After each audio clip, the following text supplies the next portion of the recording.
abrir a Escritura na Epístola de Paulo aos Efésios, capítulo 4. Nós vamos seguindo aqui no nosso estudo dessa epístola, hoje a partir do versículo 17, vamos ler do 17 até o versículo 24.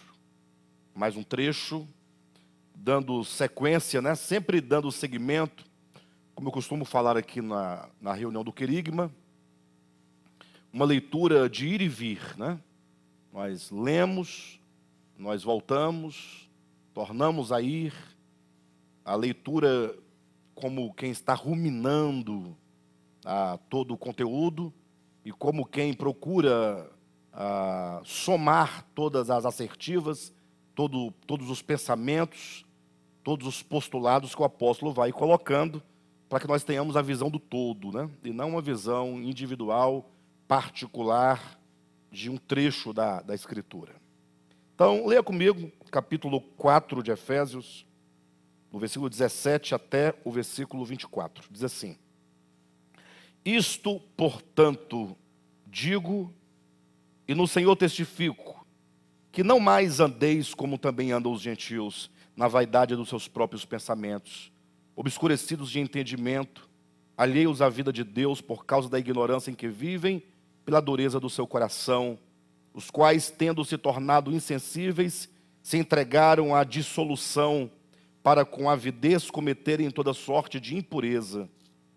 Mas não foi assim que aprendestes a Cristo, se é que de fato o tendes ouvido, e nele fostes instruídos, segundo é a verdade em Jesus, no sentido de que, quanto ao trato passado, vos despojeis do velho homem, que se corrompe segundo as concupiscências do engano, e vos renoveis no espírito do vosso entendimento, e vos revistais do novo homem, criado segundo Deus, em justiça e retidão, procedentes da verdade.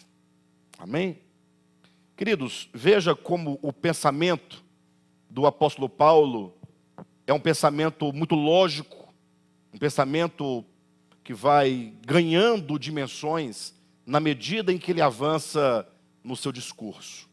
Quando nós olhamos para essa carta, para nós podermos chegar até o versículo 17 em diante, basta você observar que o apóstolo começa a nos falar, no capítulo 1, acerca do supremo propósito de Deus.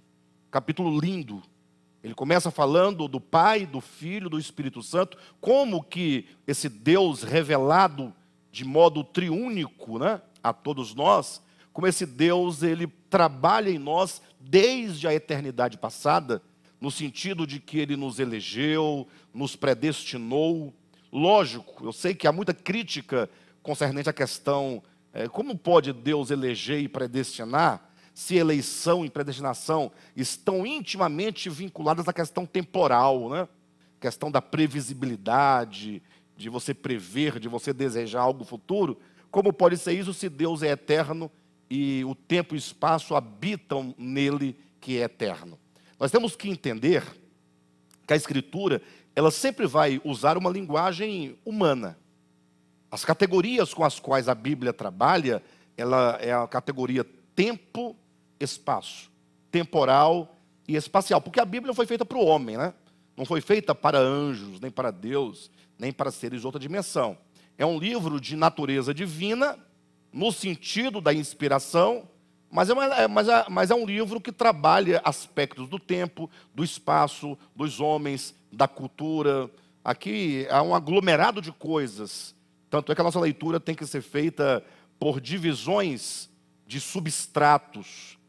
Quando você lê a Bíblia do ponto de vista histórico, você lê a Bíblia do ponto de vista social, do ponto de vista, digamos, da visão, da cosmovisão daquele que fala, do narrador, é o ponto de vista narrativo, e lê a Bíblia do ponto de vista hermenêutico, como quem busca a revelação de Deus. Então são vários níveis de leitura. Como os cristãos não costumam fazer essa distinção, eles tomam tudo por palavra de Deus e querem colocar tudo no mesmo nicho, de interpretação.